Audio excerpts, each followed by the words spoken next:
evening. Good evening, Demon fans, and welcome back to the Demonland podcast. My name is Andy, and the D's have retaken top spot as we were forced to once again watch from our homes, and now it looks like the boys will be taking the show back out on the road whilst we lock down back in Victoria, and hopefully they take that same spirit and determination that has seen them rise to the top and then return home later in the season where we can once again cheer them on at a packed MCG. Joining us tonight, George. Good evening, George. How are you? Good evening, Andy. Good evening, Binnan, and good evening to all the plague rats here in lockdown in Victoria. And for you this week, we'll be talking about what three blokes saw on television last week. That's right. Also joining us tonight, Bim Man. Good evening, Bim Man. Good evening, George. Good evening, Andy. And all the Demonlanders out there. We might also talk a little bit about what we heard on the football, which was it was interesting hearing the players and how vocal they were, and in particular, much was made of how vocal Lever was. He was interviewed after the game and he could barely speak. His voice was so hoarse, and he wasn't shouting over the crowd, that's for sure. So a couple of weeks ago in the Blues game, I said how professional we looked. That was the word that summed it up for me, and it was the same again this week, wasn't it? Just didn't give him a sniff. That's right, we didn't give him a sniff, and it was perhaps one of the most complete games of football that I've seen us play in a long, long time, if not forever. Initially, I was a little bit disappointed about us not putting them away once we got 40 points up, but it wasn't until I rewatched the game that I was just able to appreciate the absolute dismantling that we did on them. Perhaps, they're the most informed team. Certainly they were premiership favourites up until this week. And just our ability to cover space and cut off the corridor and most avenues towards goal was just superb.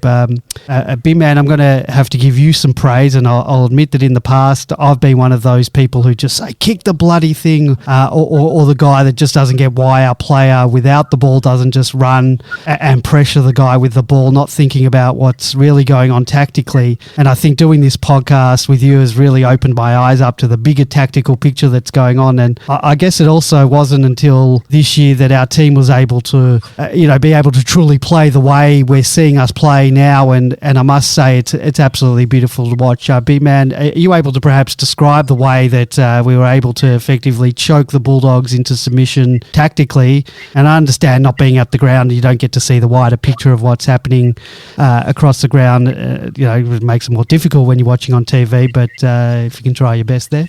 Yeah, it was the perfect template of our game. And excuse me, you make a really good point about how long it takes to get that sort of system in place. It's been building for years. This is not a new thing that suddenly dawned. There's been some clear tactical shifts, and one of them has been how deep they start from, and having that deep sort of fullback goalkeeper sweeper role. But really that started in 2018, I reckon, and about halfway through, as I said a couple of weeks ago, where Omac started playing deeper and they stopped being so aggressive off the halfback flank.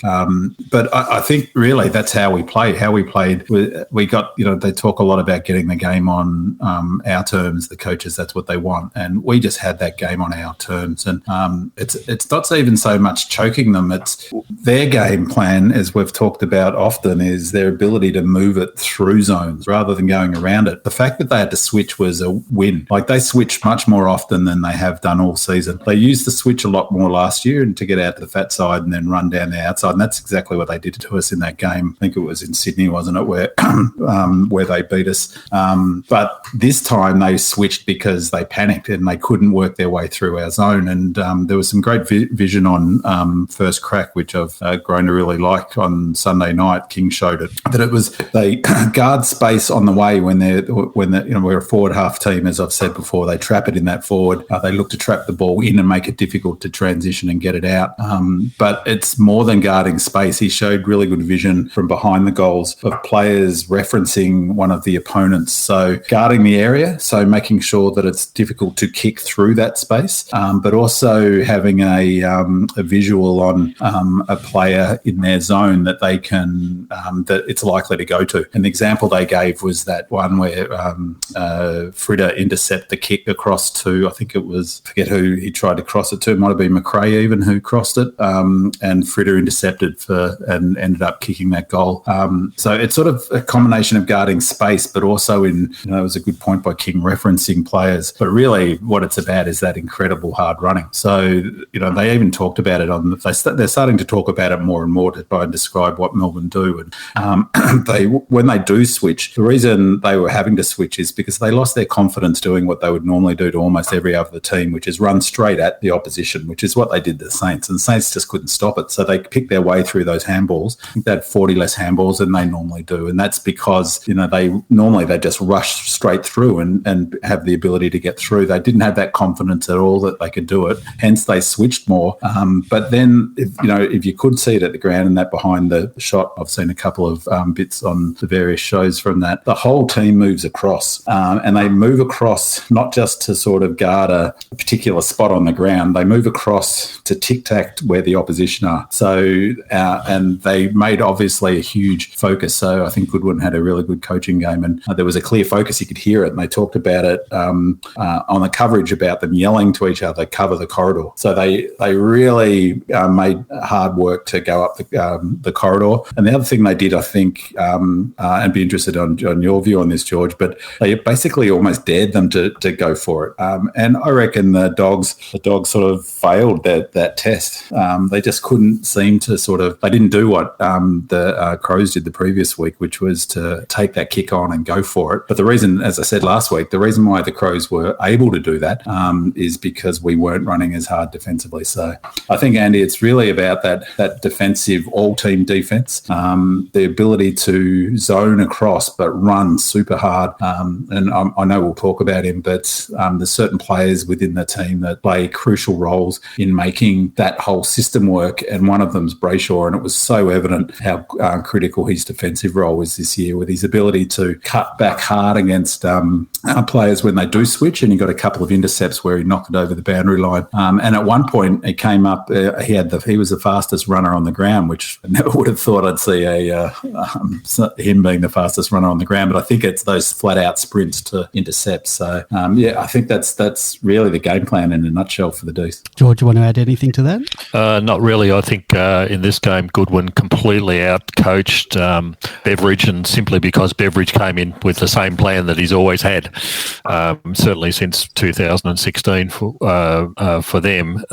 As Binman said, it's about this fast movement, flicking it out, getting those outside runners. We just denied them on the outside and in the inside. We'll talk about that a little bit later when we talk about the mids, but it was a complete denial of their game plan. And we've spoken in the last couple of weeks about role playing, and boy, was there ever a player on the ground who played his role magnificently. It was Angus Brayshaw, but once again, we'll talk about that a little bit later. And the other thing, Andy, is that our game is, and like pretty much all the teams really, well, particularly the leading teams, is built on the bedrock of pressure and the contest, as we've talked about, a lot. But when you looked at that game, there was lots of commentary about, well, our pressure was greater.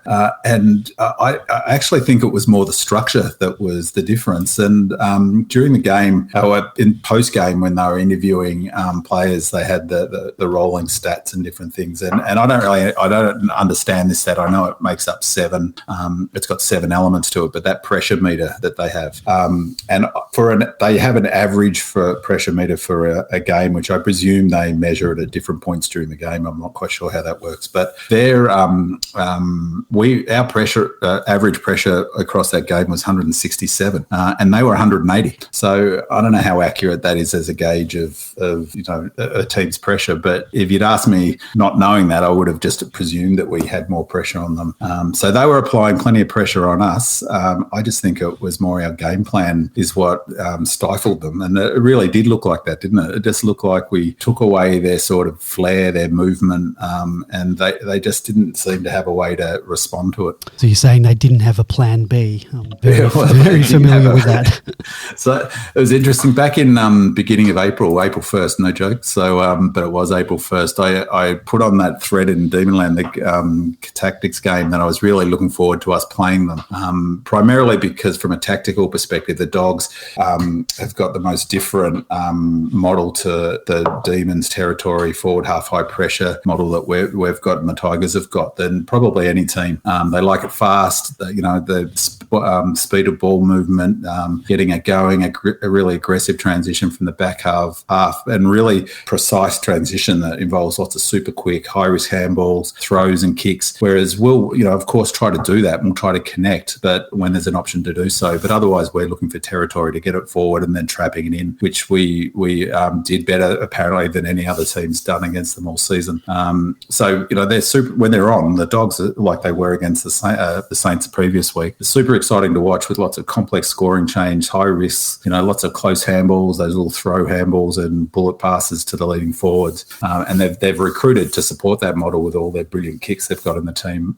But so when they do get the game on their terms, they're going to be super hard to beat. But as I pointed, the question I had back in April was, whether that game plan, how it works when it's not on their terms. And I think we found out when the Tigers demolished them in the second half. It's essentially what we did, and their game plan crumbled under that finals-like pressure. So, I think that's why I tipped Melbourne in this game, because I think that tactical model's got some flaws in it. If you want to join us tonight to discuss any of the topics we're talking about, 03 9016 3666, 03 9016 3666.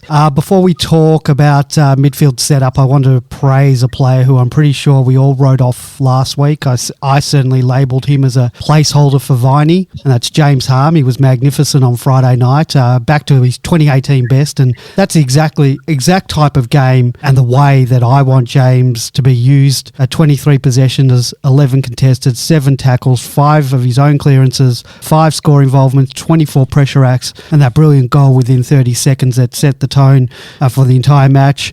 I find that he plays his best footy when he's given that stoppage task, and for some reason, when he's got that role, he still manages to find the ball himself, and I think he plays much better than when he's just used as a regular on-baller. George, do you see it that way as well? I thought it was almost a completely different way that we used Harms this week than previously, and I think it was all about the opposition that he had to tag and watch. Different because we've talked about the way the Dogs play, and perhaps we'll talk about all these next couple of items all together in the one sure. sort of breath, if that's all right. Yeah, Andy. of course. Yeah, the Dogs' major insider is Libba. There's absolutely no doubt about that. He goes in, gets the ball, and gets it out to these runners and users of the ball on the outside. So the simple task is, if you stop Libba, the ball doesn't get out. What I did notice, and it took a little while to see this, and unfortunately I haven't been able to rerun various visions, is that Harms was playing Libba by standing in front of him a lot of the time. That meant that Libba wasn't able to actually get into the ball. So it was quite a completely different way of tagging. Normally when you tag, you sit behind someone, wait till they get the ball and tackle them, run them into the ground or whatever you got to do. But with Libba, what he was doing was actually blocking his path to the ball. The other thing he was doing when there was switches to Bontempelli was forcing Bontempelli to go inside, which completely limited Bontempelli's greatest assets, which is his ability to deliver the ball down the field. So Harms was given a completely different role this week, and boy, did he execute it magnificently. So I think the important thing was that Libba only had 4 clearances for the whole game, and each and every one of those was in the centre. He got no clearances around the ground. So suddenly their biggest weapon and their second biggest weapon weren't doing the job that they were used to, and I think that really threw them right out in the way that they played the game. So they had to try and revert to other methods, and that's why they were trying to switch the ball around, because they just run into a brick wall and had no way of adopting a plan B, as we've talked about during the game. So James Harms was just magnificent, and then because he'd forced, because Harms was finding himself perhaps in these circumstances more inside, he was getting a lot more of the ball than what what he ever was used to. But boy, it was a really good tactic by the midfielders and obviously the midfield coaches. So perhaps that's the sort of thing that we can expect from Uze, a little bit more tactical now coming into the game that we need. It's funny, a couple of things there, George, but one that's really interesting, well, two, the setup, but also that he got those 4 clearances in the centre, because they won the stoppage clearances 25-14 around the ground, and they generate, like the Lions next week, they generate a lot of their scores from those around the ground stoppages, not just the centre clearances. And for him not to get any of those clearances out there is probably, a huge factor, because they do generate that. That's where, that he gets it out to those outside runners, and that's what we denied them. They couldn't get it out to the outside runners, and it was super, impactful, wasn't it, in terms of their ability to transition just wasn't the same how it normally is. Of course, the way we set up, as I said before, was a big factor in that, but they just couldn't get it out to those outside runners. And when they did finally get it out to those outside runners like Bailey Smith or even Bontempelli, there was one fantastic point, tackle, I think it was Petrarca, or it might have been Track, who grabbed him and almost pulled his shorts off. That was the sort of one that the classic Bontempelli gets out in the open, gets free, runs with it for 10 metres before kicking, so it becomes a 70-metre play from the contest. He was, did finally get out to him, but he couldn't kick it because he was under pressure. We did that to them all night. So the way the clearances worked, it was that issue about clearances not being effective. You mentioned Uze. I was trying to get a clip for the show, but I couldn't find the audio. But Uze was interviewed on SEN before the game, and I wouldn't want to play poker against him. He's a pretty cool customer, but he was asked directly, will they tag Bontempelli or Libba? And he said, look, that's a $64,000 question, but no, we'll back our boys in. Yeah, he's not going to answer fooled that. me. So it's, he said, no, we won't be tagging. We'll back our boys in, and we're confident we've got the players who can win on their own terms. And of course, Harms went straight to Libba. The other interesting thing I saw for the first time was what I'll call a crossover tag. Where, for example, Harms might have started on McRae or Bontempelli in the middle, and he would then run almost head on straight into Libba as he came in, and they'd swap over the individual players that they started with. It's something I haven't seen before in the middle, but I'll be looking for in this game. It looked really effective, and the only time it really broke down was when they actually played Libba on the outside and completely ruined the whole plan. But Libba on the outside is much better than Libba on the inside. Yeah, absolutely. Uze was really interesting. The reason I wanted to grab the clip is because, apart from the fact that he completely fooled me, but he was talking about the importance of the two different styles of playing that I was talking about before, and that the D's are obviously they're all aware of each other's strengths, obviously at this level, but that they were aware of the Dogs' strengths and how they get their scores and the importance of their clearance setup. But he was really clear, apart from the tagging, that that they were really confident. We had a really strong midfield, and as I said a couple of weeks ago about that clearance issue, the way we set up against, for instance, the Swans and gave them 17-4 from memory centre clearances, we were never going to do that with the Dogs. And although we lost the stoppage clearances 25-14 around the grounds, we won the centre clearances by 2, I think, or at least 1.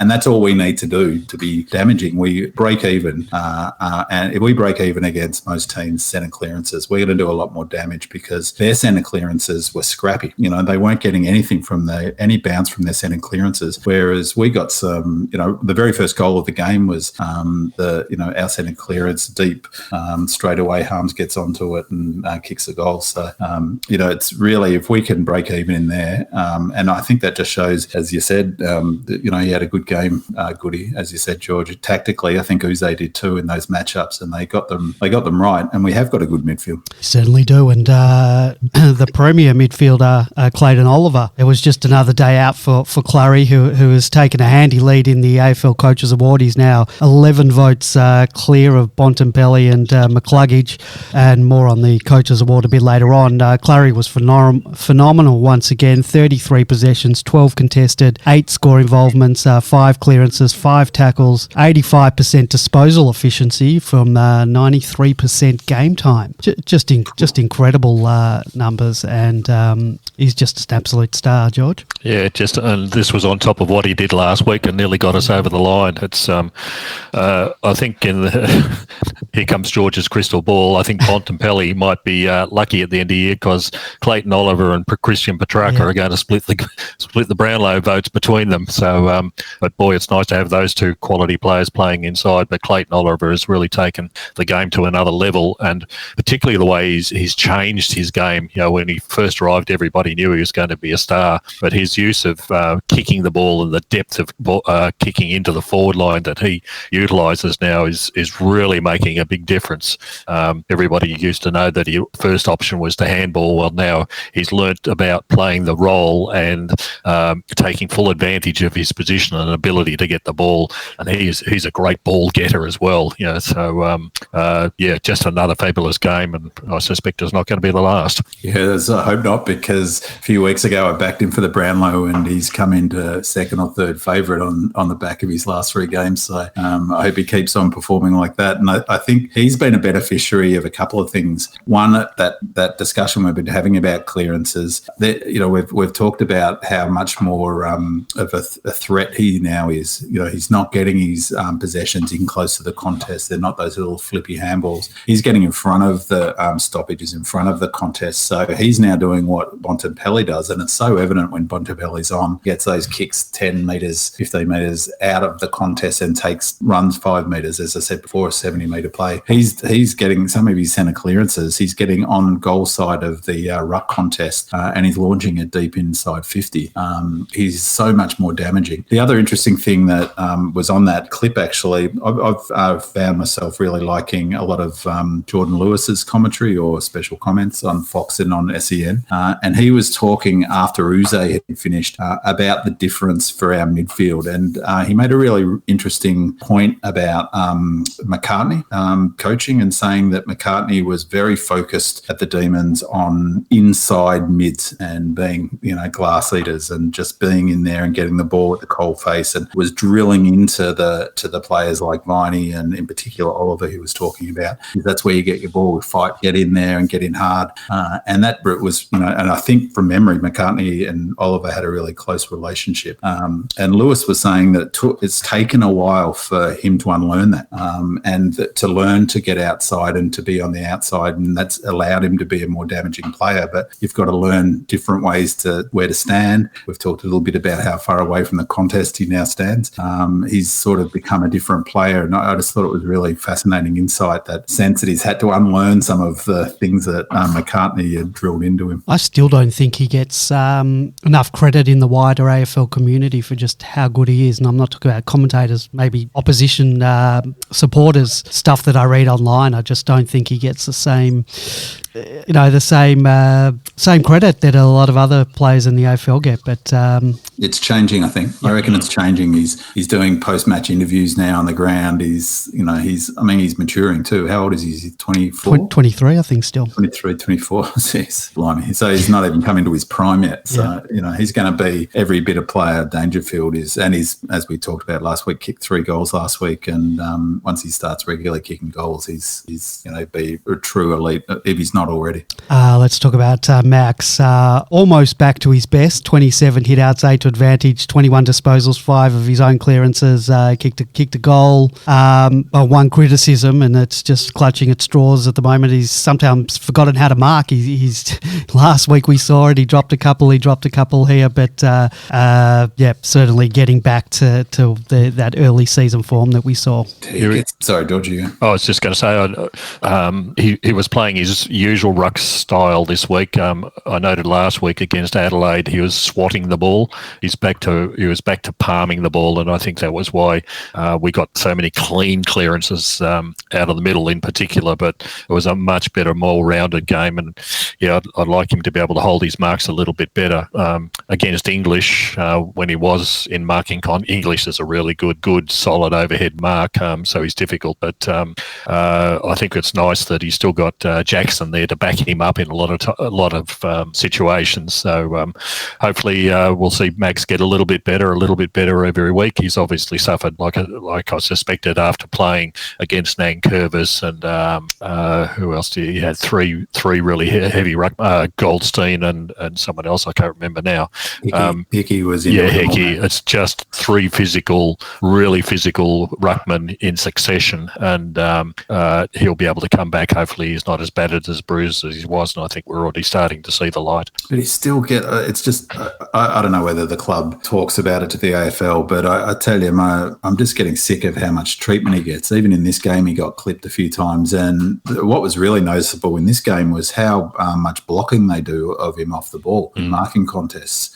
He just gets blocked, scragged, hit round the head. It's just incredible. They need to look after him a bit more, the umpires. And isn't it great, as you said, George, with having Jackson, a ruckman, come in to relieve him. So when he's not in the ruck, we've got someone who can play ruck rather than we used to rob Peter to pay Paul by taking one of the forwards out. It's just it's an absolute pleasure to be able to have a ruckman go in there and a guy that can get his own clearances. So once he's been in the ruck contest, he's still in the contest, and he's just going to get better and better as he gets older and more experienced. Yeah, and as you said, the beauty about Jackson is that he gets his own clearances. So you sort of go into the middle with four ball getters compared to the traditional sort of backup ruck who's there to try and hit the ball and not much else. So yeah, we're actually adding another player into the midfield mix when Jackson goes in, so we're not losing anything at all. It's a great position to be in. So Max should be very pleased about his apprentice. It's interesting though, the thinking about, I know we'll talk about Salem a bit later, but Jackson didn't have a great game. I didn't think. He was pretty quiet. Wiedemann didn't have a great game despite his couple of goals, but I don't think Cozzy had a fantastic game. Cozzy was quiet. Yep. Sorry? Yeah, Cozzy was quiet. Cozzy was quiet. As I mentioned, Salem. Hunt was, he probably did his role and did lots of running. That's the thing about that model that I was talking about at the top, is it requires everyone to be switched on.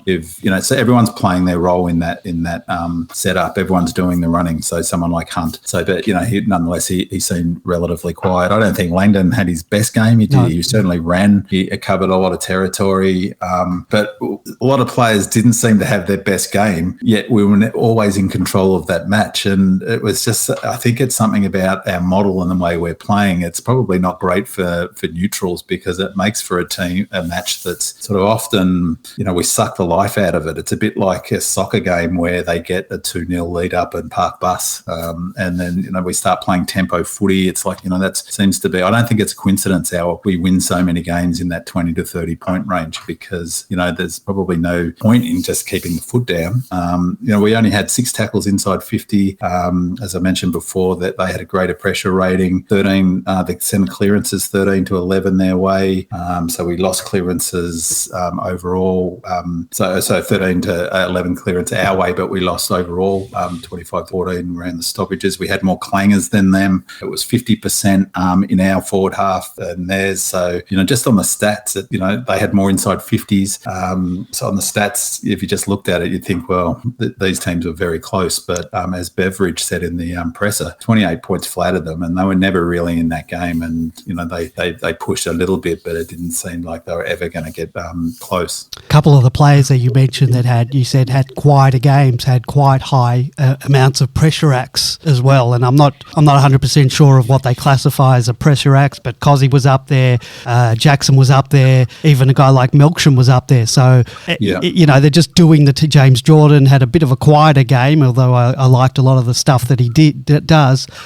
They're doing these pressure acts, and obviously it's working. They're playing their role. I think the pressure acts are the same. I think I'm right in saying they're the same as the 1%ers, so which are spoils, count, corralling, like putting any pressure on a player. There's about 5 or 6 sort of subcategories that make it up. And yeah, you're right. That's exactly right in terms of, you can't just look at the numbers. So they're all playing their role in terms of that pressure. And I think that sort of goes to my point about, the pressure's a funny way of measuring it. So if we were down on that meter, then I just don't think it counts the pressure that we were psychologically putting on them, in terms of looking up and not knowing where to go. At one point, Caleb Daniels, who's I think, the best kick in the league. It was on the half back flank on the boundary, and he looked up and he's sort of looking around trying to work out where to kick, and he had that look where he sort of looked down with frustration, like to put his hands up, like, I don't know.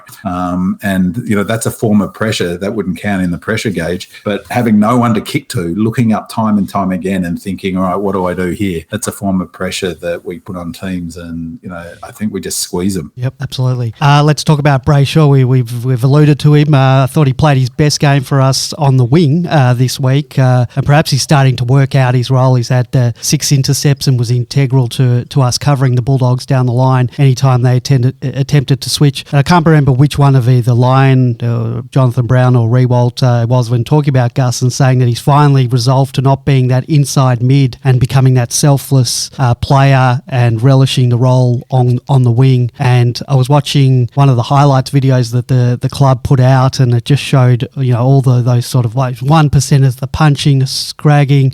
Quite a few of them were on Bontempelli just incidentally, and I thought he had a fantastic game, and I want to see more of that from Gus going forward, George. Yeah, just more of that role player, another player who's learnt what his role is in this side, and it was great to listen to the commentary in this case this week, because we had Daisy doing the job, and she picked it out very early on. That while he wasn't getting stats that everybody else worries about, it was what the work that he was doing, and those intercepts were critical to the game.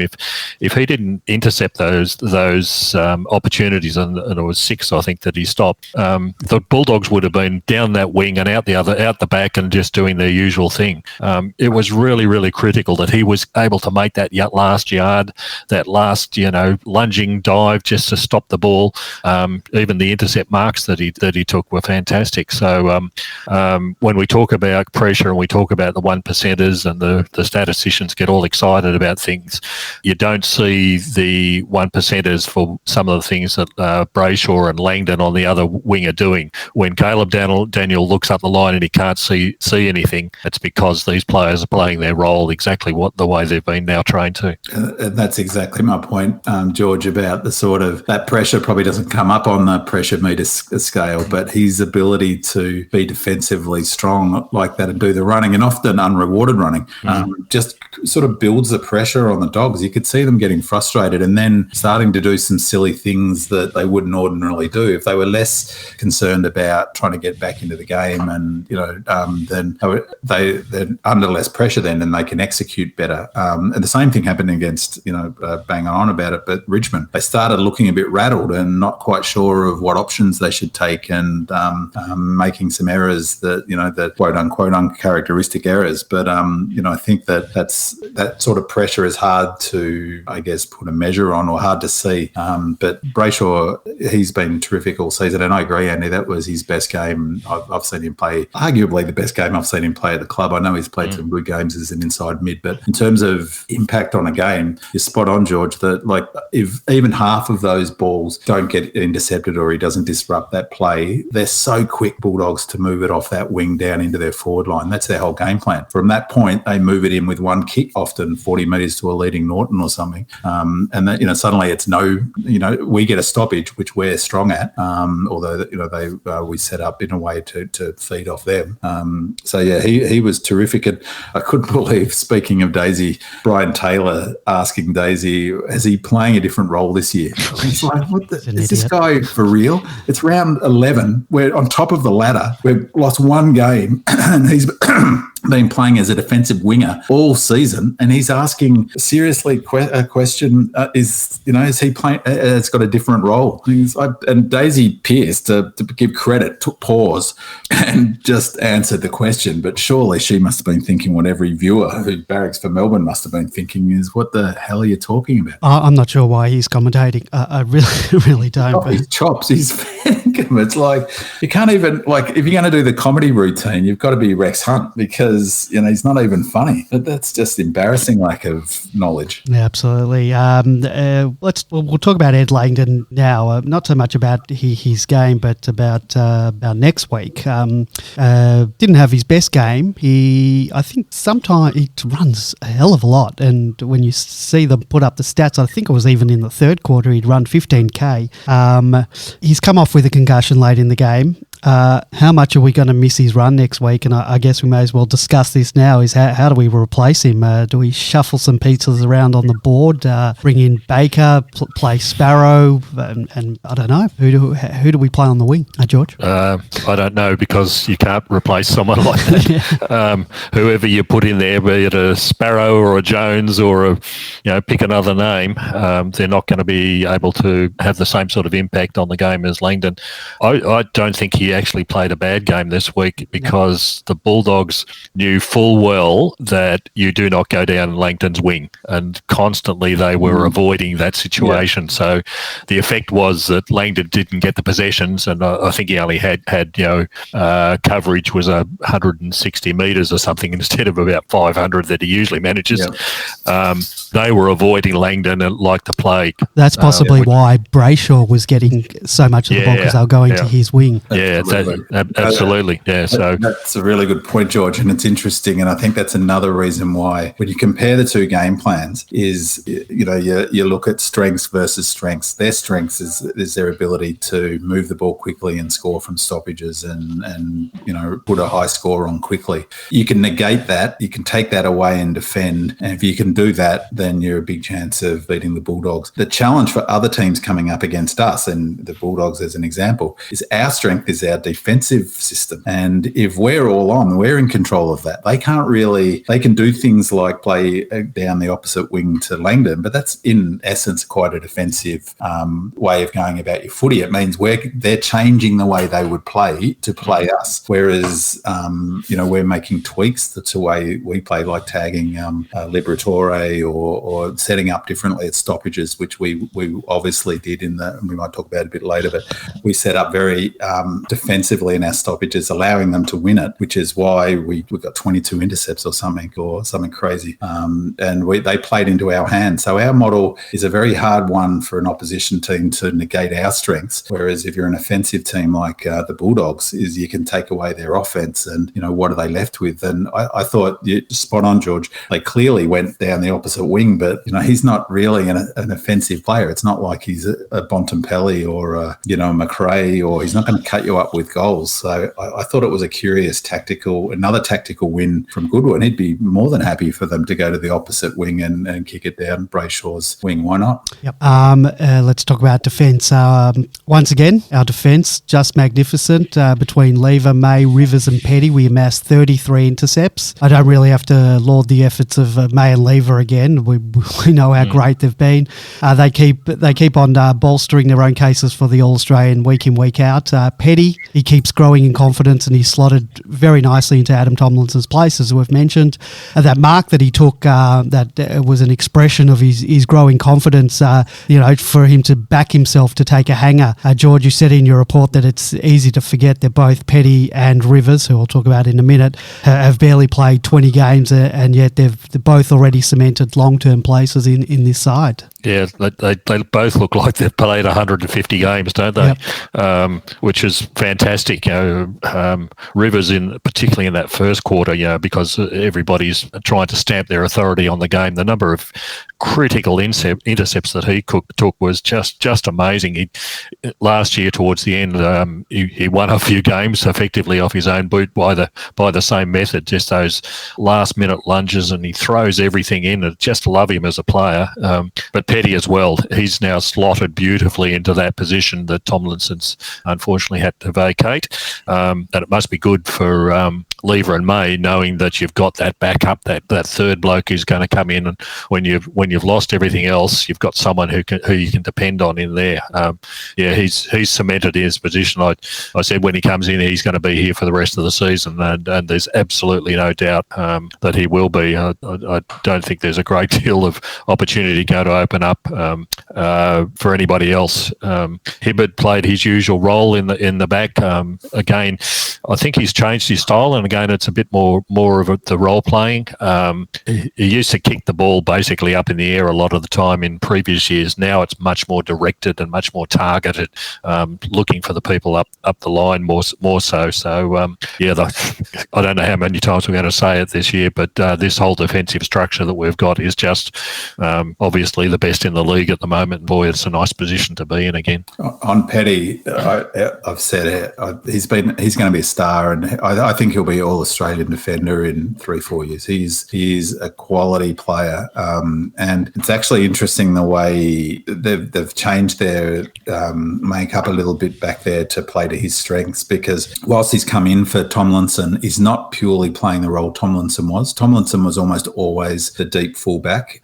Petty is too sometimes, but they seem to be triangulating it a bit more between May and Petty, and even though there was some vision I saw of down the ground vision, Salem was the deepest, but generally it's Petty and May who are they're swapping that deep role, and that might be because Petty is still pretty small. He's still not strong like Tomlinson, so he probably can't take a player like a Hawkins, for instance, or a really big, strong player. So that probably May has to get that player now, whereas Tomlinson could take any fullback in the league, and he really was just deep. But the thing about that would have taken a little while to get used to, and I still think they've probably got some working out to do. But he's quite aggressive the way he zones off and goes for his marks, and his kicking wasn't actually that great in this game, and I think he's a really good kick technically, but he had some bad turnovers. He also got outmarked by English at one point, where Lever probably could have spoiled it, but he just got out-muscled, and then he allowed himself to get blocked for English again. Someone came across the front of him, so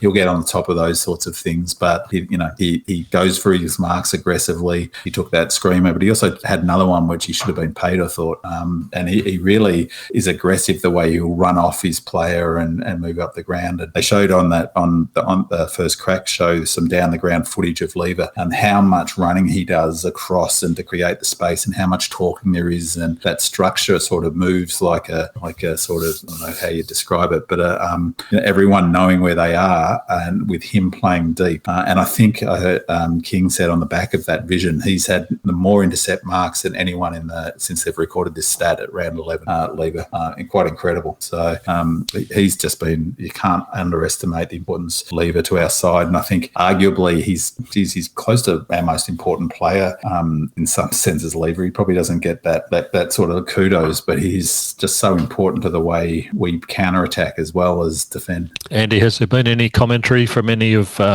Demon Landers about the number of draft picks we gave for May and Lever? Not for a while. Definitely not this year. But Lever's playing that role that we got him for finally. He's able to do that. Couldn't do it because we had injuries and whatnot, and he was injured himself. He's finally able to do exactly what we got and what we paid a high price for, and it was absolutely worth every cent and draft pick. Yeah. But finally, we got someone what he was seeing in the chat room. We must have foxed everyone by being on a Monday, but he just posted that he average intercept possessions 11.2 is most ever recorded at this stage of a season, and he's just a star, isn't he? And how great is it to have a player like a McGovern or a Lever where you just add May, where you can be so confident that they'll repel attacks even when they're seemingly out of it. And I think you're right, George. Petty brings an extra element to that, and he's aggressive, but he's also pretty quick across the ground. So I think the three of them will build a really good synergy, and we'll have a nice problem next season when Tomlinson comes back. Want to join the show? 0390163666, 0390163666, or join us in the chat room, demonland.com/podcast. Before we go on to Trent Rivers, we're not going to forget him. Salem I thought was really off his game. I'm not sure if it was because of the week off or maybe he's still carrying something. I thought he was just a bit off with a bit of his disposal. He coughed one up where he handballed over his head. And I think they got a goal from that, and then he did something a bit later on where he sort of cost. I don't think they ended up getting a goal from it, but they went forward. A bit off his game, but not too worried about that. Like you were talking about before, Andy, we had a number of players who weren't at their best, and we still won the game. So, I suspect Salem has still got some injury concern. If that's the case, you'll get through this next game, and then and have a break. But he certainly wasn't at his best. But you can't expect it all the time, because he has been simply magnificent all season to date and in years gone by as well. Do we know what the injury concern was? I think it was groin. They said soreness. I had heard groin, but you would think if it was a proper groin injury, that's a couple of weeks out, so might have just been a bit sore. I did read on Demonland, someone wondered whether he had peroxide poisoning. Possible. Red and Bluebeard in the chat room has said, any comments on our kick-out strategy? Now, I noticed a thread on Demonland, which I haven't read, about May's kick-out strategy. Do any of you guys have any insight into that? I haven't read the thread, so I'm not sure sort of what it's about or anything. I have a view on it, not necessarily. No, go for it. What's your view on that for our commenter in the chat room? Well, I think that I didn't read that in detail, that thread, but the query began with, why do we always go to the left-hand side and up that one side? And it seems predictable. Is there not an opportunity to be a bit more creative and take the other option? And I think Jimmy Gadsden made a really good point that a couple of things there is so many things in our game plan are about predictability. The players knowing where to be, the players knowing their role, everyone knowing what everyone else's role is. It's the same predictability sort of idea that leads us to kicking to the boundary line that we talked about 2 or 3 weeks ago all the time when we're going inside 50. We set up very in similar ways defensively in our forward line structure. And so the kick out is clearly part of that model of predictability. So, we take away variables when everyone knows what we're going to do. So basically, May takes pretty much all of the kick outs bar, maybe 10, 20% of them. He either kicks long down to the wing up the left-hand side, or he goes short occasionally if there's no other option. We usually have 2 bigs, so Max or Tommy Mack, or it's Jackson and Tommy Mack, or combinations of those 3. Sometimes Weed pushes up, who are going for that mark up. And by the time May gets outside the outside where the points box is, he's run 20 metres. He's kicking at 50 metres at 70 metres from goal. As I've said before, we're a territory team, so we're already up, not far from the wing. If we don't get a mark, it hits the ground, and it hits the ground in a predictable spot. It hits the ground in front of the contest because not many people outmark us, and that's when we get the Langdons and Hunt, and we have those players running off it, and that's the predictability there where Langdon comes in. He's running on the boundary side, and it's incredible to watch how they run along the boundary line and how quick those handballs are.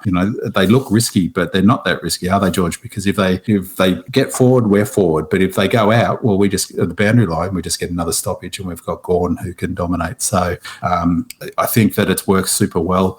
We were really flaky even last year with our kick-outs, and the same thing, that's the thing about with your game plan. People were saying it's so predictable. Well, it was predictable last year, it's predictable this year, and it's working, and that's why, I think it's important to look at where we're at now in the context of this has been building for 5 years. So, I don't know if that's the sort of thought that Red and Bluebeard was sort of asking about, but I think it's working. Not many other players take the kick in, and we're using our strengths down the line. Well, he just asked for any comments, and you gave a comment, George. Yeah, it's not only predictable, it's about percentages, and I'm absolutely positive that the assistant coaches and coaches have looked at it and have worked out that what sort of percentage outcomes you get from kicking it out there versus kicking it to the other wing even, or down the middle. And as Binman just said, if Gawn doesn't mark it or Tommy Mack doesn't mark it, there's probably a 50% chance that the ball's going to go out of bounds.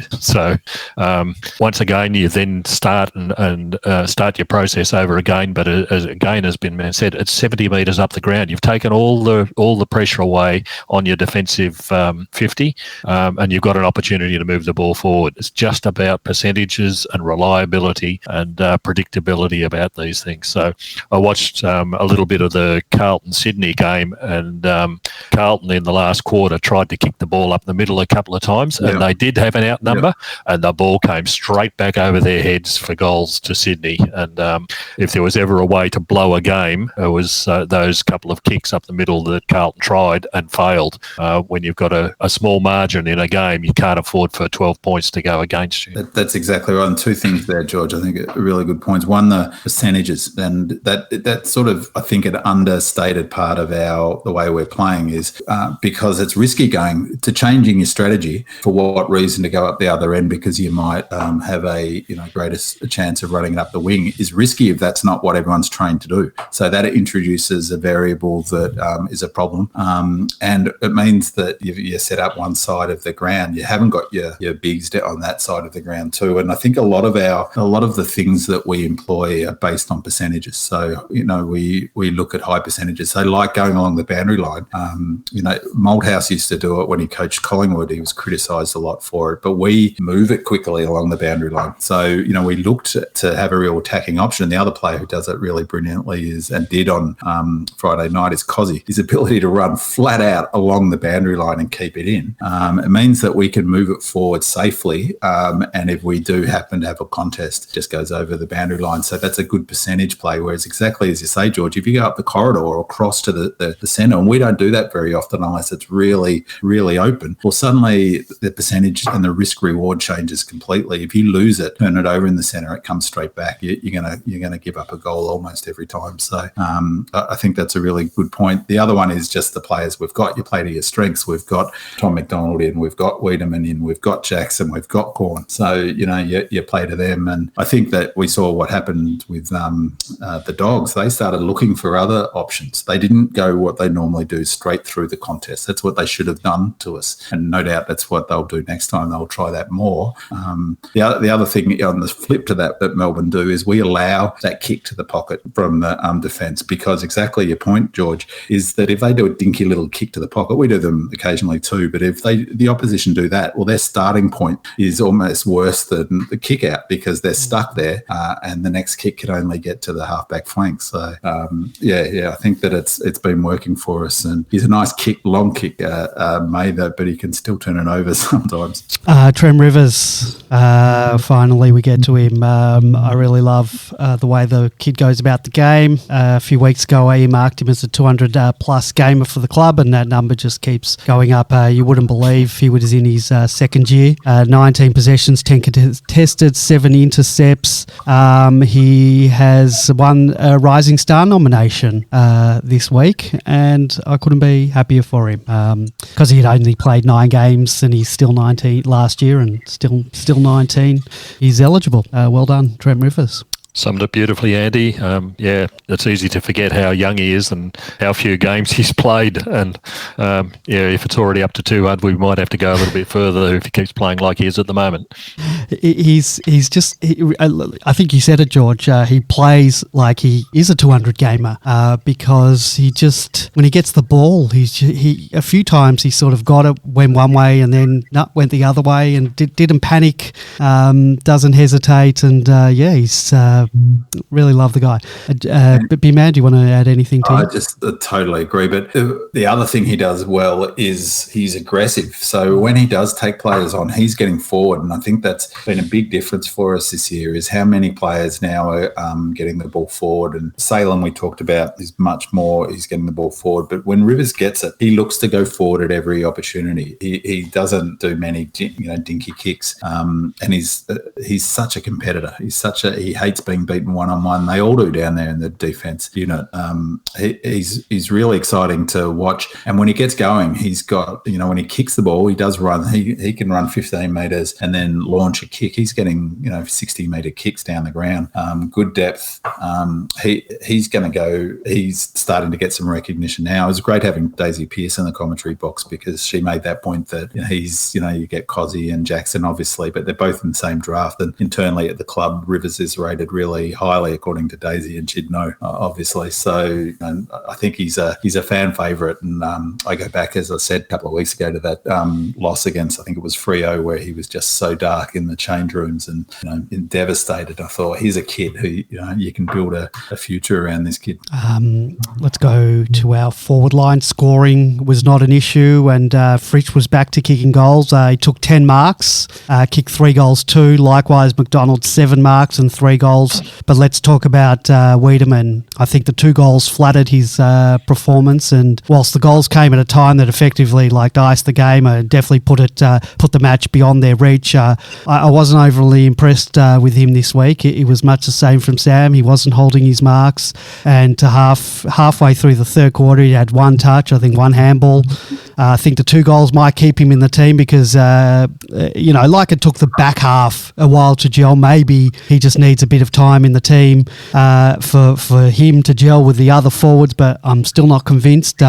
Maybe I'm being way too harsh, George. I can't remember who it was. I think it might have been Thomas Edison said, stupidity is when you keep trying the same experiment expecting a different result. So there might be someone out there in Demonland who will correct me on that, but how many the weed experiment, is it working at all? We got exactly what we've seen in the previous 5 seasons from him. It's more of the, you nearly got there, he nearly did it, he nearly marked the ball. And the commentators were making, I think Wayne Carey said it a few times, he's almost there, he almost got it, he almost marked that, he's going to get there. The sad reality is he didn't, and the other sad reality is what you just said. Halfway through the third quarter he'd had 1 handball. That's simply not enough for a guy who's trying to cement a spot in the side. You've got to show more than that. And one of the goals that he got was, I think he was actually quite lucky this week in the sense that Easton Wood wasn't playing.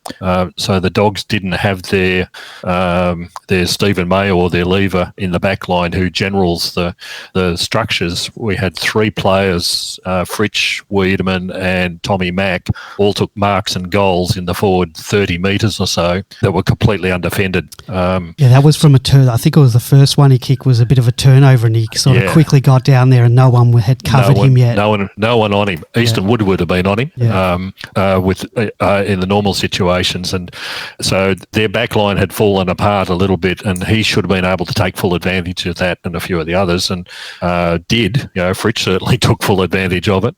Tommy Mack took full advantage of it. The other concerning thing was he took a couple of good marks in the last quarter, and then probably kicked it out of bounds and kicked it to another Western Bulldogs player, just nullifying all the effort immediately. And I think he will be playing next week or this week simply because Casey didn't play, and so Ben Brown didn't have an opportunity to show his wares. He's got a big question mark against his name, and I hope it's not like we see the situation that we had with Jack Watts or Colin Sylvia, where we keep on hoping that it's going to change and it's going to improve. But he's got to show something this year. Yeah, I sort of got into a back and forth with Lord and Ev about Weed's game on Demonland, and sort of strayed dangerously close to bagging players, which I don't like to do. But I just think that's the point, isn't it, George? He's approaching his 50th game of AFL football, and he just doesn't impose himself on the game. And it's an unfair comparison perhaps, but Norton's 2 years younger than him, and both picked 9, similar position, same height. He's heavier and stronger than Norton, but they've just got a different level of want for the football, it just appears to me. And my main criticism of him is his lack of pressure. And in the last quarter, there was, I think it's Duray for them. He was, if you go to about the 18-minute mark of the last quarter, it sums up my frustration with Wiedemann. Duray got the ball on the sort of in the centre square, approaching their half-forward flank, and he was sort of running diagonally away from Wiedemann. Wiedemann looked like he was at half jog. The quarter had just begun, so he couldn't have been tanked, or he couldn't have been out of gas. And he sort of just half ran towards him, thinking that Duray was going to keep running and release it. And Duray sort of slowed and sort of turned back to face the goal a bit more. If Wiedemann going flat out, he could have tackled him, and he didn't even end up putting any pressure on him. And Duray was able to kick it in with no pressure inside 50. I think Rivers got back and intercept, but I could be wrong, but we got an intercept mark, which completely saved Wiedemann's bacon, because that would have been the first goal of the last quarter. That should have been the first goal of the last quarter. Would have given them a bit of a sniff. They would have been, a bit of energy up and about. Just wasn't on. Like, he should have been flat out chasing Duray. And as it turned out, he had the chance to nail him. It's because he wasn't chasing hard right from the beginning that he was on the back foot. And when you see someone like Tommy Mack do the exact opposite, completely sprint after players. He did a 100-metre sprint at one point, Tommy Mack. Not similar, he came from miles back. It was near the end of, I think, the second quarter. It might have even been the end of the first. So he would have been tanked at that stage. And he just put enough referred pressure on to impact on the kick inside 50, and they shanked it, and we turned it over. And to me, that's you couldn't get a starker difference between the two players in terms of intensity and want. It's not even about pressure, tackling. It's really about desire to not give up on a contest and continuing to apply pressure. And just Weed has to do it. He seems to drop it. At one point, to be fair to him, he did a chase down tackle in the second quarter, I think, where he really thumped the player hard. Came from a long way back, but I want to see that happen 5-6 times a game. Yep, great. 6 players. We've got 6 players in the top 24 of the Coaches' Votes Awards, and I keep bringing this up every week, but I think it's fantastic when you look at the leaderboard. First of all, we've got Oliver in first, Max 9th, Salem equal 13th, Petrarca equal 17th, and Lever and McDonald equal 18th, which rounds out the top 24 players. There's a few on at equal 18th. But I said we've got 6. We've got 6. Every other top 8 team has 2 players in that, and then a couple of the bottom 8 teams have 1 player in there. So it's just remarkable, the spread of players, and for us to have that amount of players in it, I think it's just fantastic. We're just not relying on 1 or 2 players. We've got a whole group of players, and they're forwards, they're backmans, they're midfielders, they're a ruckman. Amazing, absolutely amazing. I think there was one of the posters during the week made the point that if you want to be a premiership side, you need 5 or 6 A-graders in there. Whatever makes up the rest of the pack is almost irrelevant, but you need 5 or 6 A-graders, and this is the first time that we've got those 5 or 6 A-graders, and the Coaches Awards is indicating that this year we've got them in our side and all playing together at the same level. So that it's just you start talking about what might happen at the end of the year, but the fact is we're 10-1, which is just unprecedented for this side, and certainly in the last 50 years. I couldn't agree more about that comment about the need for A-graders, and I was saying that 4 or 5 years ago, is that you need those players. Doesn't matter how good your systems are, doesn't matter how good you buy in from players, doesn't matter how good your 15 to 22 players are, you need 4 or 5, 6 A-graders. And I think back to the Lions team of the 2000s, early 2000s, and you think of just what an incredible lineup of talent they had. The Vosses and the Brown. They're just amazing. We're approaching that level of ability too, and so you've got 6 players that you mentioned, Andy, but then you've got others who are coming up like Rivers and Jackson, and Cozzie's not in that. May's not on that list. May's not on that list. McDonald. I mean, McDonald surely couldn't. He's on the list. He's there. He's Tim Axel. Yeah. So and he's I think that it just is an excellent point. You're not winning flags without A-graders, and we've got them. I'm trying to find it now. Someone had posted. I can't find it now. It's on. Oh no, here it is. No, it's not. I've got it on my other computer, so I don't have it here. Just it was a comparison of Petrarca and Oliver to Judd and I think it was Kerr, or maybe Cousins or Kerr. I think it was, and just their average stats, and both. And I'm not. Look, obviously they've got the silverware to back it up, but stats wise, Oliver and Petrarca on averages are absolutely killing them. So anyway, got to back it up when it counts. Just before, Andy, in the spirit of redemption of Tommy Mack, and I guess the sort of criticism of players that are, Wiedemann, and the other one for me has been Melksham. Credit where it's due. I thought Melksham had a really good game, and his pressure was better this week. His pressure acts were up there, as you mentioned, and that was really evident. I still I think he could do a little less corralling, but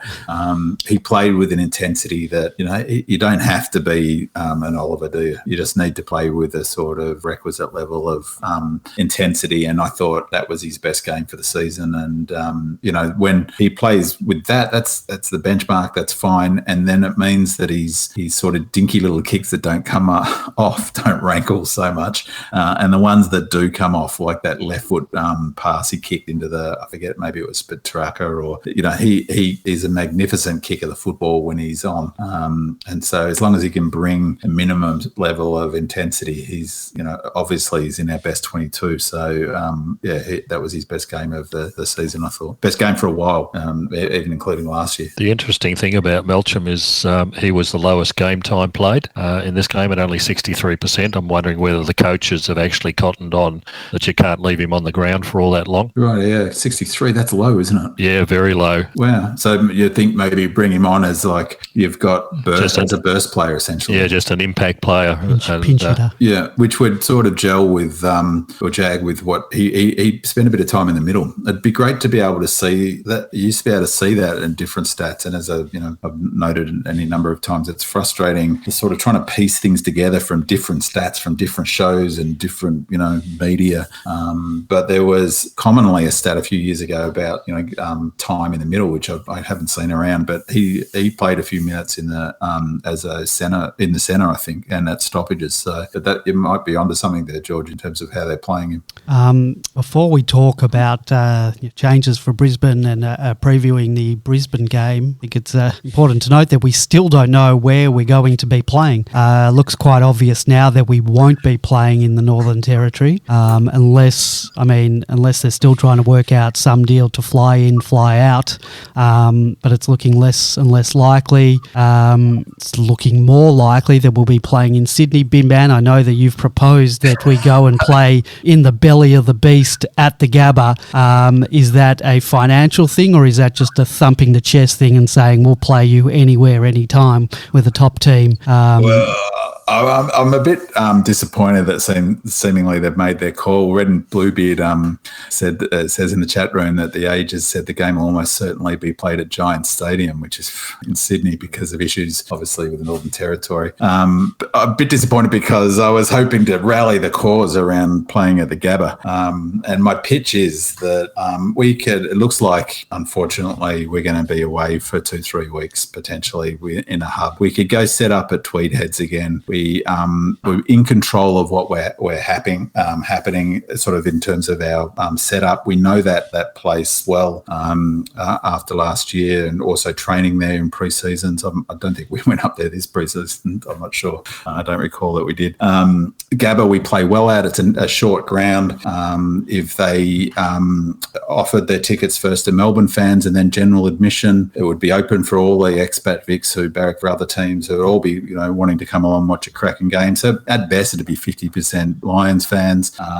We're just as likely to win there as we are at Giants Stadium. I don't see the advantage of giving away your home game is that if at home you're at the G or something, but if we still have to travel, it doesn't really matter. I mean, how much value, you asked that question before, how much value does a crowd give a team? Well, not much. I wouldn't have thought. We'd get all the gate, so they'd sell it out. So we'd get the gate, probably $700,000 there.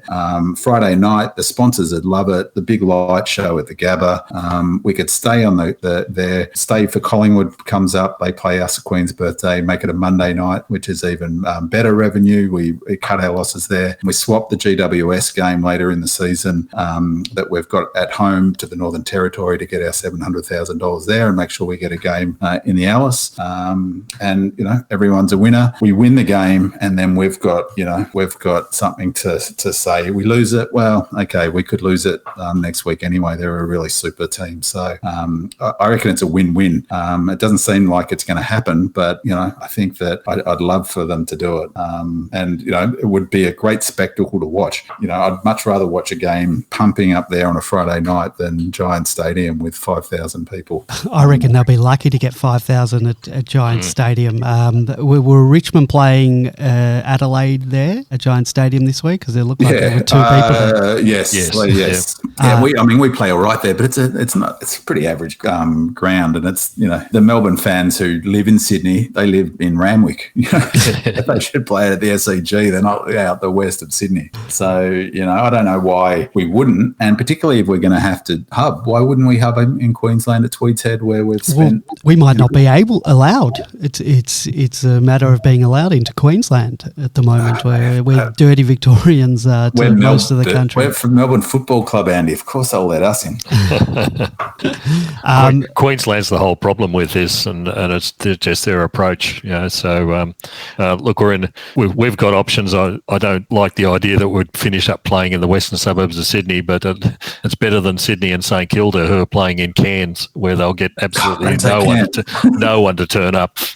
Well, we're going to take. It looks like we're going to take a huge financial hit on the next 2 weeks, $800,000, unless we can recoup that later in the year. As you said, Bin Man, by playing GWS in the Alice Springs at some time later in the year. So that's 800,000 loss this week. Next week, they reckon it's $1 million loss for Queen's birthday. Also takes away the whole charity fundraising that the Neil Danaher's the Big Freeze generates on that day. It's a big hit for the D's, $1.8 million in 2 weeks. It's really not great. In all seriousness, though, that like playing at the Gabba next Friday would offset that a fair whack, and that's not something to be sneezed at. Like, of course, you could say, well, what's the price of a loss? But the reality is that statistically, we're not that much greater chance of winning the game at Giant Stadium than we are at the Gabba. I mean, like, why? What's the logic of that? I mean, if it was at the G, sure, it's our home ground, but it's not. We're bloody flying out to Sydney and getting a 7-hour cab ride out to Western Sydney. So, I think that the money aspect is a legitimate reason to play. I mean, it might, as you say, it might be a moot point if the Queensland government aren't going to let us in, but if they're letting a Victorian team playing up at Cairns, why wouldn't they let Melbourne play at the Gabba? Yeah, I don't know. Not sure. But that's interesting. I think tomorrow, from what I've read, they're going to make a decision, and someone's saying that Giant Stadiums, and that's where we're going to play. I think it's a shame because there won't be much of a crowd there. Yeah, there probably wouldn't be much of a crowd at the SCG either, to tell you the truth. I don't think Sydney people are going out to watch it, and I'm talking about the neutrals, and definitely not the rugby crowd. Whereas Friday night at the Gabba, they'd sell that out. For Brisbane, Melbourne at the Gabba, they'd sell out no problems, and I think they're 100% capacity for their. So you're going to get 45,000 people. It's going to be pumping.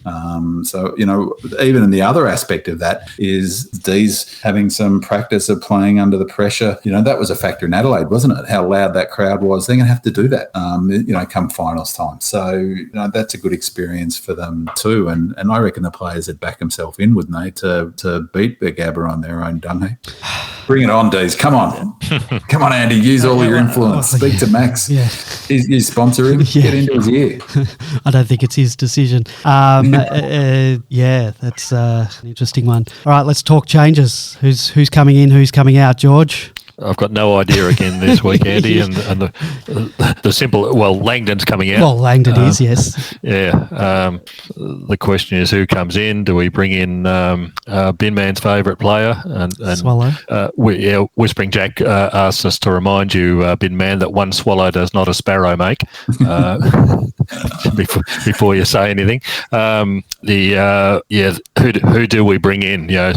Swallow had the grand total of about 30 seconds. Sparrow had about 30 seconds on the ground this week. Chandler hasn't had a game in a month.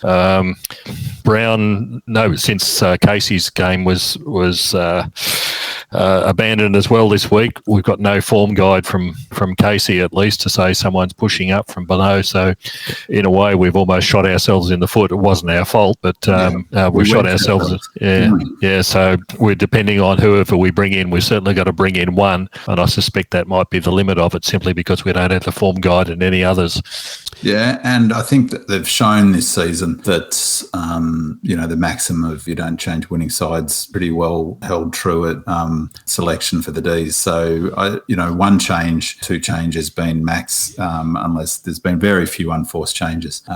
So Captain Jack comes in, I think, if for no other reason to reward his effort at Casey. He had, 4 or 5 games of good footy, or 3-4 games at least of good footy at Casey, 2-3, I think, because they had that one cancelled, of, plus 30 possessions, attacking, running hard. So I think they've got to reward him. And you said a few weeks ago, when we're thinking about Petty or, the structure is really important, George. And I agree with that totally. And so I think that they'll look to minimise the number of positional changes that they'll make. So, I reckon one option could be, there's been talk about Hunt maybe coming up to the wing, but you just want to keep everyone in their spots, I think. So I thought maybe Gus to the offensive wing and someone like a Jones coming in and waxing with, some other players to do the other wing. But on reflection, I think for the same logic, Gus keeps his defensive role, and that maybe an option is to bring Captain Jack in and play the defensive inside mid that Jordan's been asked to play, and put Jordan out on the wing, because Jordan's got the smarts to play that. He could probably do with a chop out. I'm not quite sure if he's got the tank, but he must be pretty fit, because he's up there in the percentage in terms of game time, isn't he? He's up around 90% most games. So he's also got the footy smarts. He was playing, before they got him to play that inside mid role that basically is Viney's role, but he was essentially a halfback flanker anyway. So he's playing that sort of halfback flank wing, any outside player. So he's the smart user of the footy. He seems to be really disciplined young man, so he'll do the job and be able to, he'll play to instruction. So I reckon putting him out on the wing and Captain Jack into the middle would be, I think that would work, and it would fit with the idea of not making too many changes to positional changes and to structures and setups. Give Jordan a bit of a chop out and allow Captain Jack come in and play his role, which is really is inside mid. He's not sort of pressure forward or inside mid, and he could rotate with Melksham, and they could split up that time between being a pressure forward and mid, and Cozzy coming in a bit more, and even swapping in with Petrarca and Arms perhaps as well. So they could look to do that. They're going to need to, because they're phenomenal form, Brisbane, and they worry me, to be honest, more than the Dogs do. They've got a very, very strong midfield, even without Neil on the side. So we'll have our work cut out for us next week, that's for sure. Well, do you want to give that a bit of a preview, that game, because they're probably the informed team of the competition, with the exception of us. If you want to take us out of the equation, they've won 7 in a row. Certainly formidable. Yeah, they're formidable across all lines as well. There's really not a weakness in the Brisbane side the way they're playing at the moment. There might be a little bit of a doubt over the ability of Danaher and Hipwood to kick straight, but Hipwood in particular manages to do it against us. But they all do. Even Bruce, Josh Bruce this week's had 3 touches and kicked 3 goals. So. But they've got they're really strong. They're getting their goals from a lot of their mids moving forward, and their small forwards like Charlie Cameron. Down back, Harris Andrews is just a general holding together that back line. They've got McCluggage and in great form, Zorko in great form. Mitch Robinson even kicked 4 goals from the wing this week. Everything is ticking for them. They are definitely the informed side, and we're going to have our hands really, a task really cut out for us this week to try and hold them down, more so than the Bulldogs, I think. Yeah, they've got an old-fashioned style of footy in some respects, George, don't they? It's hard to I find it hard to get a handle on describing their model or the shape or whatever you want to call it. They are strong, very on all lines.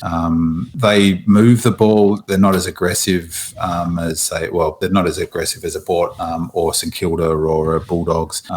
They're not really a territory team in the sense that they're not looking like Richmond and Melbourne to get it forward. They're quite deliberate, but not as in their transition, but not as deliberate as the Cats can be at times, and certainly the Eagles. And they've got, across every line, they've got really talented players. They've built a fantastic list, but I think their one wood is the same as ours, is the contested ball. And I saw a stat tonight, their scores from stoppages is unbelievable in the last 7 weeks. So again, it'll be a real challenge to us, different challenge, because they get their their stoppages from around the ground, not the centre clearances, whereas the Dogs are all about the centre clearances and attacking out of the centre and making teams really hurting teams by winning the ball and getting it in quick. The Lions are different. They get their scores from stoppages, and I think it was 70 points they got from stoppages against GWS, which is incredible. It's so they just smashed them around the ground, and they're happy to have multiple stoppages. So it'll be a physically really tough game, and in some ways, whilst the Dogs game was an intense game, it didn't quite have they weren't on, partly because of what I was saying, the way we played, but the Lions won't care about that. They'll just smash in and tackle hard and compete all game. The problem for them will be the same for every other team, is they'll struggle to score against us. And their players like Hipwood and Danaher will be forced up high up the ground, and the D's are happy to let those forwards go up the ground. May and Lever will keep back. They're not scoring goals from the halfback flank, Danaher. So I rate them really highly, and I think I rate them above the Dogs. Their test will be us. That's what they'll be thinking, and I think that's where we're at as a footy club. We're now the benchmark. Who do we put on Charlie Cameron? I reckon Hibbert. Hibbert seems, I think you're spot on what you said before about he's got a changed role. If you think of who he's played on since he's come back in, he's picked up Martin, he's picked up Betts, he picked up Papley. I'm not sure who he had I can't remember who he had in the Crows game. That seems to be his go now, not the running off the halfback flank, but we've got Rivers and Hunt in those roles now. He seems to be the shutdown defender, which is, as I've said before, is our Achilles heel, and I think he's down back, and I think he's been given that job. So I think he'll get him, and I wouldn't be shocked if May takes a bit of time on him as well. He's done it before. He's quick enough. May, he looks in ripping shape at the moment, and he's smart enough. The thing about Cameron is how good he is for his height above his head, so in marking, and so that's why someone like a May's really good option. I remember Steve Smith used to play on Lee Matthews at times for the same reason, because Lee Matthews was so good above his head that Smith's height was an advantage. So I reckon Hibbert mainly, with May giving him a chop out occasionally. It's got to be interesting. Watch this space of where we're going to actually play them. Are you guys worried we could be a few weeks out on the road? It's just a fact of life for us here in Plague City. We're back to where we were last year. Let's hope it doesn't last too long. But unless things get under control pretty quickly, we're going to be out on the road for a while, I think. My natural optimism is takes a battering whenever last year I was saying we'd be back at the G by Queen's birthday. So that didn't quite happen. So I'm not going to make any predictions about that. I will say though, D's have had some luck this year. We've had some luck in terms of who we've played, in terms of where they're at with injuries. We've had some luck in terms of our own injuries, obviously, and it's not such a bad time where we've gone into from a footy club perspective. Obviously, from a Melbourne City, it's awful, but from a Melbourne Footy Club perspective, apart from the financial hit, if we can, that's is what it is, I think. But countering that is that our sponsors must be loving it. But even that game last week, I think, playing in front of no crowd, I reckon that's a positive in some respects. There's a positive in there, is that the Dogs will be thinking, I'm sure, even subconsciously, well, it was no crowd. We couldn't get ourselves up. Next time it'll be different. And I think it's a bit of a fool's error in that sort of thinking, because it hides the fact of how difficult it was for them to play us. And the counter to that is it was incredibly positive how switched on the D's were. Right from the beginning, we were a switched on team. We brought energy to that match, and it was really evident watching. I don't know if you two felt the same, but it was really energising to watch the way we played. And we came out hot in that first quarter. That was by far our best first quarter of footy for the season. We looked on right from the get-go, and a real theme for this season has been how more mature we are. And I think you saw that evidence of that. So travelling won't disrupt us. I think, they'll probably look, and I would not be surprised at all if this will be the messaging. We're looking forward to it. It'll be completely the different opposite message to the message the West Coast Eagles had last year, which was, they were basically complaining about it right from the get-go, and they torpedoed their own season. D's will be completely the opposite. We'll be saying, we'll be up for it, no worries at all. So we were travelling anyway for this game. So I guess the next game is the one, but Collingwood are playing such a boring brand of footy that us versus them is probably likely to be one of the least exciting games that D's might play this season. So Collingwood will be missing Grundy and Adams, Taylor Adams. They're out for 2 to 3 weeks. But I saw a bit of the Geelong game, and that was one of the worst exhibitions of Australian rules football. Geelong played their typical chip and kick game, and Collingwood was trying to do the same thing, and it was just awful. It was horrible, awful to watch. No crowd. That was. Yeah. I think didn't score at half time, did they?